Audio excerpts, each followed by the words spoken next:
the thing, in the NFC East, I don't think it's like I want to be the Cowboys and not the Eagles, or the Eagles and not the Cowboys. I think it's half a dozen, one or another, one or the other. No, you want to move divisions. 220, 221, whatever it takes, PT. That's the greatest line ever from Mr. Mom, Michael Keaton. That's right. You got some rewiring? Oh, yeah, with Martin Mull. So, first off, Pete Thompson, host of the Pete Thompson Show Saturday mornings, except for this Saturday, 8 a.m. on 97.3 ESPN. It's a great show. It's a good time. But the PT will not be in this week, and he missed last week too. But PT, you had some, you had the emergency surgery and everything. I was there. I was there last week. I was there. Actually, I was That's there right. the day of my hospitalization. I was there in the morning, did my show, and came home. And so what happened there? You did the show that day in intense. I did the show that day. Intense pain. I was playing with a lower body injury or upper body injury, I guess they'd call it in hockey, right? Yeah. So while you were doing the show, were you like, something's not right? No, I just felt like a little bit of pain when I coughed or when I sneezed. This is like the time when you thought you had the stone that never came through. I do tend to get some weird medical things, but then so do you, MG. So, you and I we're reaching that age where, this one, at least we know what it is, okay? And I feel comfortable sharing this on the radio. I have a hernia, just like a lot of people in this world develop hernias, and mine is a umbilical hernia, okay? So that means it's in your belly button. Therefore... You never got your umbilical cord cut? Well, no, of course I did, but I probably had a little hernia in there since birth.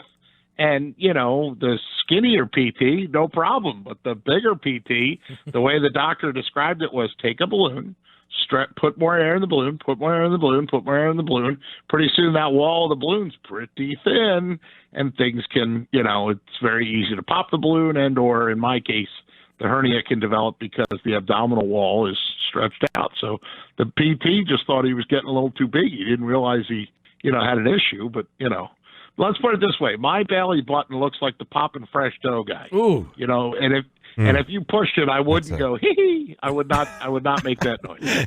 You would give a jab to someone's throat. That's what you would do. Right. I'd be like, don't touch that. Yeah.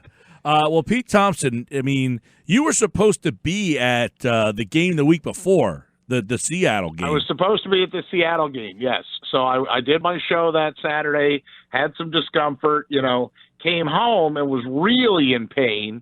And my girlfriend was like, look, that's it. Let's just go up to the ER and find out what's going on. Don't you hate when they do that to you? Well, girlfriends do try to look out for you, and that's what insurance is for, right? So I get up there, and in the ER, that's where they were like, oh, you have a hernia. We have to admit you. And because a hernia you have to fix with surgery. And so that's why I ended up in the hospital Saturday night, and then Sunday night, I ended up watching that Seattle game from a hospital bed. It's bad enough I couldn't go to the game, but, then they played the way that they did. Although they held the Seahawks to a reasonable amount of points. They didn't win.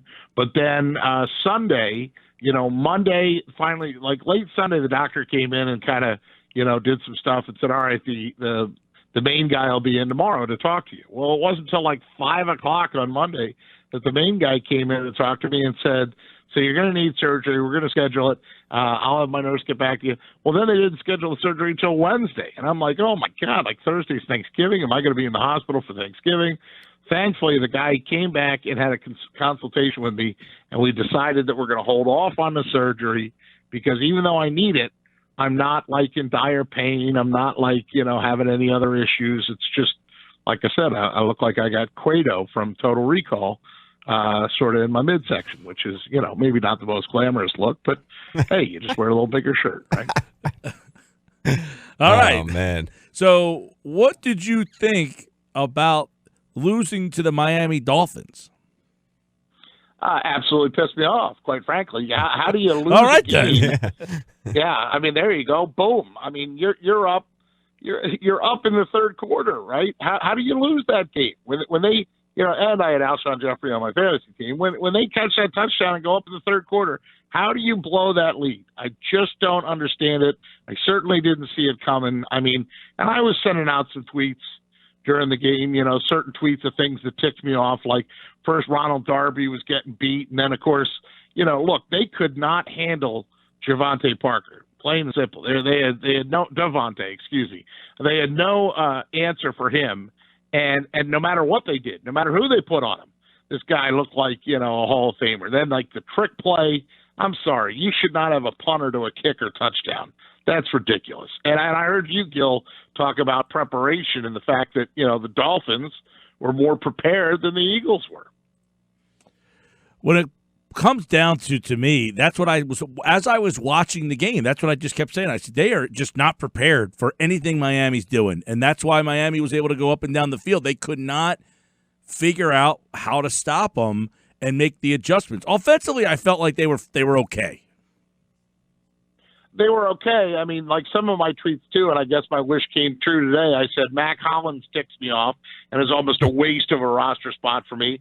Wentz seems confused by some of the defensive schemes that the Dolphins are employing. It's like he couldn't figure out what he was doing or where the openings were in that D, and it wasn't like a couple weeks ago where he didn't have any talent out on the field. He just held on to the ball a little long, errant throws, kills the original play. That ticks me off. I mean, there was a lot of things offensively that were offensive. But, of course, the biggest thing was there's no way that you lead 28-14 in the third and then you just let Fitzpatrick. I mean, didn't they learn anything from what Fitzmagic carved him up with Tampa? Isn't that still Jim Schwartz seeing the same guy on the other side? I get it that Fitzpatrick had a career day, but when you have a couple career days against the same team, is that a coincidence? He plays without a care in the world, man. He is just like laughing, just throwing the ball up like he's in the backyard. Meanwhile, the Eagles play tight. Carson's overthrowing people or underthrowing people or holding on to the ball too long. I mean, listen, you guys were saying when I came on something about the identity of the team or what is this Eagles team, and I don't know if you saw Marcus Hayes' piece. That's our boy, Ryan. But yeah, I saw he's got up there are the Eagles too cocky? And Orlando Skandrick was the first to call them out, saying they're living in the past. I don't know about that. I think for a while there, they were living with zero talent. You're stuck on some clown from the 60s, man. Who's that? Sorry. PT, you there? Yeah, but I heard clown from the 60s, and I didn't hear who the clown was. No, it was just an inside little Seinfeld joke. I thought the PT got that one. I just laughed at the intensity that he delivered that line in. Yeah, when John Favreau was the clown in Seinfeld, and George was like, "You don't know Bozo the clown." Oh, right. Yeah. Well, sometimes most Seinfeld references I get. That one I didn't. I just know this, okay? To me, this Eagles team is going to go down, to me, whether they make the playoffs or not, as a team that, like, every week was, what's the problem this week? I mean, not what are they doing right, but where's the trouble spot this week? They were so banged up and so injured defensively in the beginning of the year. The defense starts to get healthy again, then the offense couldn't do anything. It's like the story about the boy where he puts his finger in the dam to keep it from, and then another hole pops up, another hole. Or Lucy trying to, grab the chocolates off the conveyor belt, and they're coming too fast. That's the Eagles season. There's such a multitude of problems. They don't know which one to repair next, and then another thing bursts. All right, PT. So are you down the road of you're so disgusted after losing the game to Miami that you now feel like, I don't want to hear that they still have a shot? Or are you like, all right, pick up the pieces. It's the NFL. Things change week to week, and I feel like they still can do this. Yeah, I mean, I'm in that second category, and I know I saw Ray Didinger on postgame was like, don't even float any playoff scenarios right now. I'm so disgusted. I mean, they're not a good team. I get that.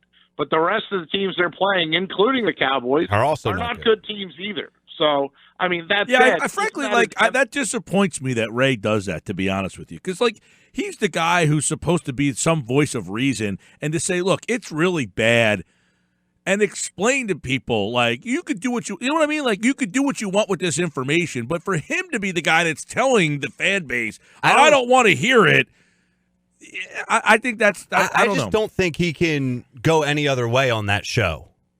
I mean, he could at the end of the day. He's a Hall of Famer. He does what he wants. He did the same thing last year. He said the same thing last year where they lost to the Saints. It was, I don't want to. And it's like, you're the level-headed. He's the level-headed guy that's becoming the guy who's not level-headed all of a sudden. You know what I mean? No, you're right. Yeah, you're definitely right. I mean, it's not as bad as Seth and Barrett at times. Well, but that's why, PT, I'm there. surprised that you're in the camp of like, no, I think they can pick it back up. I figure you'd be like, no, they lost to the Dolphins, for God's sake. How can they pick up the pieces? But PT might just be saying that because of the division. In the category. Maybe this is the brand new PT with the hernia, but maybe this is the new PT that realizes that, like you said, it is a week-to-week league. It is a league where, you can go out and lay an egg and then the next week go out and do something completely unexpected. I mean, we see that every single week in the NFL. Teams that you don't expect to beat a team, beats the other team, and the Eagles team. I think what I was going to say, guys, is that, let's say that everything falls in their favor. They win the next 4 games.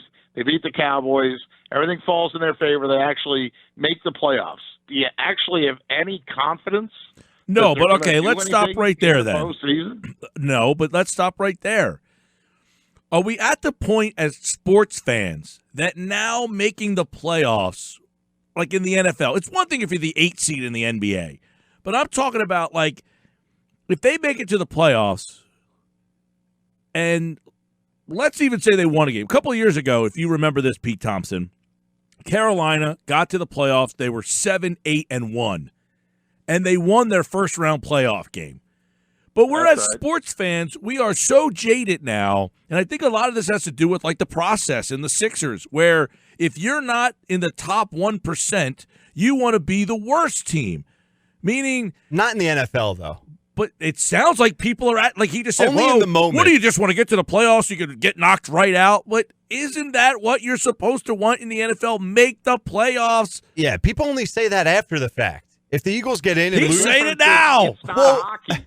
In hockey, you've had a couple teams in the NFL that have been like that last wild card team in that have actually won the Super Bowl. The team but that for won the most part, if you're the last team in, you're not winning at all. No, but the NFL is so brutal that I think you want to appreciate every playoff team, regardless of their chances to make a run or not, because you don't want to be the constant 6-10 team, and that can happen at any moment. The difference is in the NBA, being a team in the top 3 in the draft is so significantly different than in the NFL. Oh, like if you're in the NFL and you have pick 8 or you have pick 14. There's not a huge difference. So you need 8 of those picks. Right. So pick 14 might be the first team out of the playoffs, and pick 8 might be the last team in the playoffs. I'm going to be, or 12 would be the 12 playoffs. So 12 is in, 14 is out. I will be 12 over 14. Yeah, I'm okay with that. I mean, look, that's where you're comparing apples to oranges, too. The impact that you get in the NBA historically, and we've done this, Mike, the first couple picks or the higher picks in the NBA can be more impact players, whereas, the NFL draft, even one can be – how many times does the number 1 pick in the NFL turn out to be a bust? Yeah, right? One player doesn't change your franchise. That's true. Last time I checked, they do line up 11 on 11, right? That's what I hear, yeah. Well, you talk about like a guy like Clowney. He's been around and he's a very good player, but his team doesn't win because they got the best, He's not a game changer. Right. Yeah. I mean, he's a great player. Myles Garrett, the Browns aren't going to the playoffs anytime. Well, yeah. Yeah, because they drafted Garrett number 1 overall. So having that number 1, unless he's a quarterback that really changes your franchise. So to me, that's why, but it's so odd, Pete. We asked the question on Twitter, would you rather lose the rest of your games, be 5-11 and get the draft pick, or win out and make the playoffs? And 60% said they want to lose. Even surprised him. He dropped off the phone. Is he okay? I think he may have passed out from that poll results. Yeah, he might have heard that 60% of the people want to lose on purpose. Are you kidding me? We need a health check on Pete Thompson. I think that is really a conversation that really should be elongated more. What? In the coming days is fans out there. Mm-hmm. Have you changed as a fan? Meaning that you are no longer the fan who says, win the division, get in the playoffs, and even if I lose, I think the mentality as a society has changed. Where it used to be, everyone has a chance any given Sunday, tough it out and win. Now it's like, it's okay if you strategically lose. All right, let's bring the PT back in. So, Pete, Sorry about that. We talked about 60% of the voters said they would rather lose out, go 5-11 to get the better draft pick, rather than winning the division and making the playoffs. Oh, no. Look, for fan base, look, and again, I'm skeptical that if they make the playoffs that they're actually going to do anything, but I still would always rather make the playoffs than go 5-11 and try to get, are you really going to get that? I mean, again, there's no guarantee that the pick you get 3 picks ahead of the other pick is going to be any, more, or 10 picks. Obviously, it's just not the same. I really feel that way. I think, and if you make the postseason, you never know. Maybe that's when you get hot. There have been, like the Giants, for example. Didn't they win every game on the road? Did they kind of backdoor their way into the playoffs and win a Super Bowl that way one year? Yeah, they did it one year. The Steelers did it one year. Yep. You can't win if you're not in the tournament, right? Yeah. You can't win at all if you're not in there. By the way, Gil, I loved you skewering Rondé Barber. He was awful, and I also, as I watched a little bit of because I watched that game, the Dolphins game, and was watching a little Red Zone, and every time I'd see the Dick Stockton game, I thought, well, thank God we don't have Dick Stockton. Well, Barber, again, I did the high school football game on Saturday. It's the first game. Right. It's the first game I had done color commentary in probably 10 years. Like, I have done play-by-play, but I hadn't done color in like 10 years. Wow. I have no producer. I have no you got nothing. I got no guy who's a spotter. I got nothing. I'm literally walking in the booth for the first time in 10 years doing color commentary, and I'm telling you, I was more prepared for my game than he was an NFL football game. Oh, yeah. Carson Palmer, he kept calling him. 3 times he called him Carson Palmer. How does that happen? Apparently he dropped the F-bomb per Eitan Shander. Yeah, I didn't hear that. I didn't hear that either, but it doesn't surprise me. He did. I think he tweeted it, but I couldn't really tell what he was saying. Nah, me either. Like, I don't think it was a definitive F-bomb. But he couldn't tell what he was saying either, Rondé. Yeah, apparently it was during the third quarter. He was talking about Fitzpatrick's ability to make plays or something like that. Did you hear the F-bomb? I hear it on the tweet that's up there on, from a guy named Ryan Maloney, because Eitan first put it out and said, did Barber just drop an F-bomb before Fitz dropped the TV? See, I don't find him throwing the F-bomb to be the egregiously bad part about his broadcast. I thought he was egregiously bad. Him throwing the F-bomb was probably the best moment of his week. Right.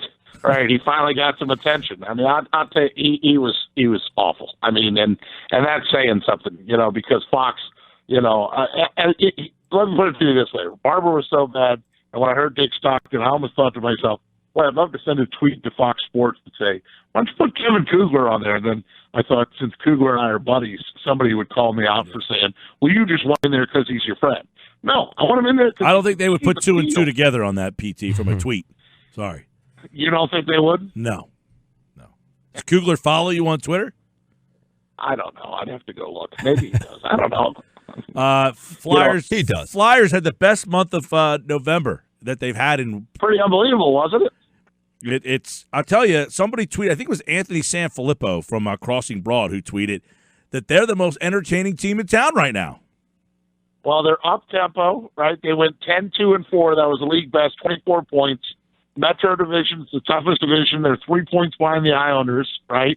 And then, the biggest thing is that they're playing the up-tempo style that Vigneault wants, and they're getting great goal scoring and great effort each night from guys like Couturier had 6 goals and 9 assists. I mean, he had a huge November. Plus, Carter Hart seems to have righted the ship. The defenseman, I don't know if you saw the other night, Mike Hill, but when Matt Niskanen was up there and took a puck to the face, that was last Friday night. He had 15 stitches, right? Dude, that was unbelievable. About, he's tough. He's a hockey player.